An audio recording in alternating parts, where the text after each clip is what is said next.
Okay. Now the CSA attacked. I have Archer and I have Davis. Archer and Davis was able to knock a hole out in the line. Therefore, they qualify for an assault against Buford's men, Devon. And they're going to conduct an assault.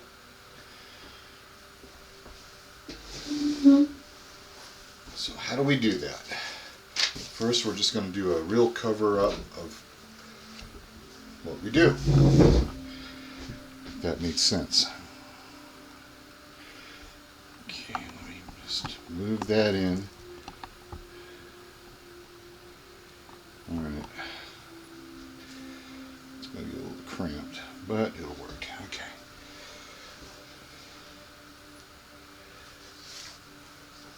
First thing that both players have to do is add up their markers, their HQ, artillery if they have it, and get a total. So the CSA has a total of 72. The US has 41. That is the initial count of strength for both sides. Now, if you have any infantry, cav, or artillery that did not fire in this battle, but would like to participate in the assault, you add those counters up and you divide by 2 and round it up. And you add that to your assault. In this case, the artillery did fire. There is no markers or counters that did not fire, so that's not applicable. So my base assault strength is the REBS got 72 and the US have got 41. Now I take the experience assault table and I use that and add it to the base assault strength.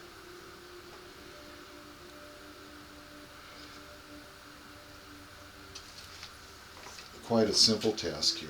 You just go to the experience assault table, as I said before. Let's see if you can see that.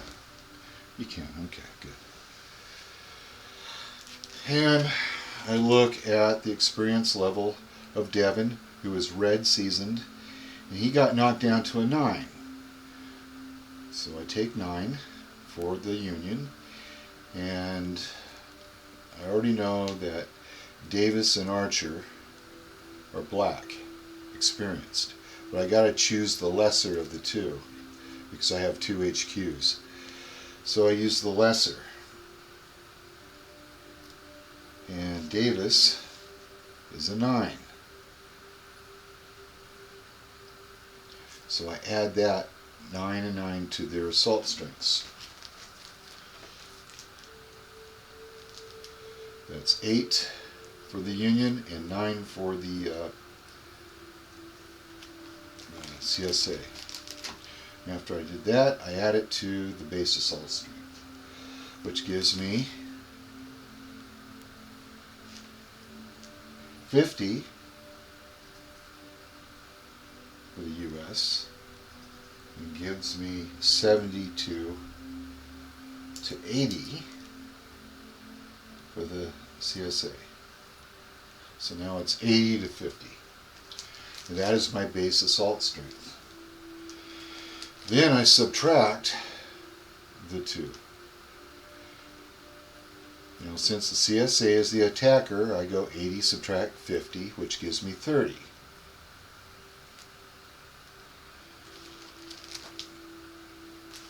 And that is the difference. So that gets rounded down to 3.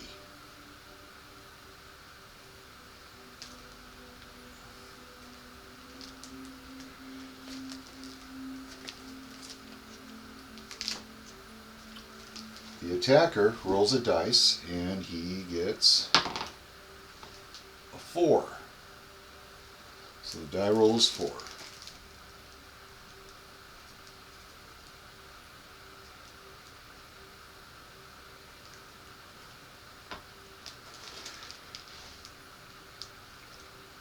I then check the assault table,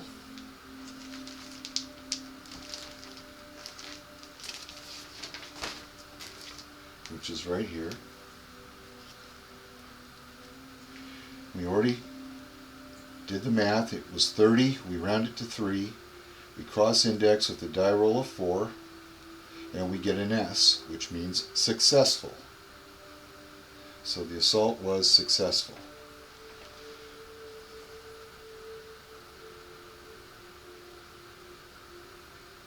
So the next thing to do, without knocking my markers out of the sky, is I go to the casualties table.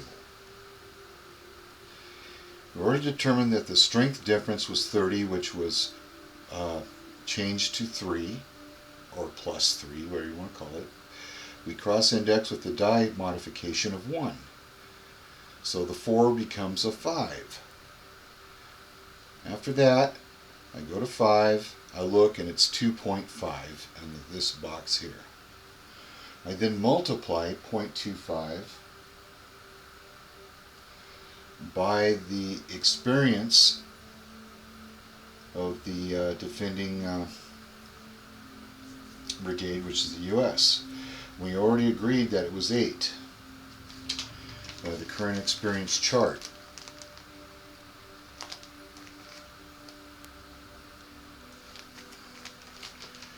So do the multiplication, and we go 0.25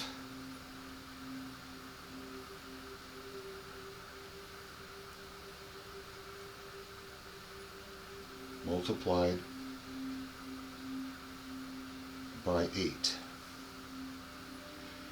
It gives me 2.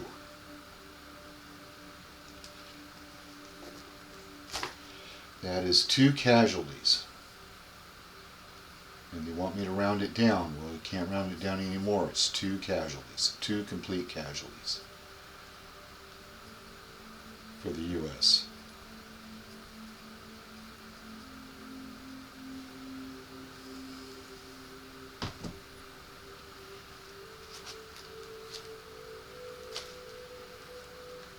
So not only was the assault successful for the CSA, but they were able to inflict 2 casualties to Devon.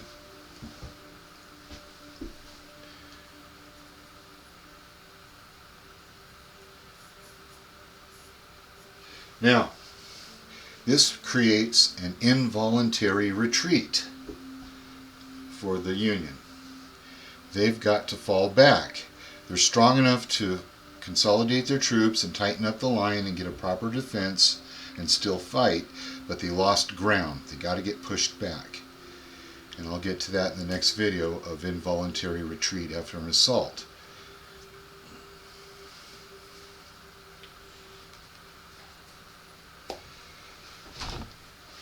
That's how an assault works.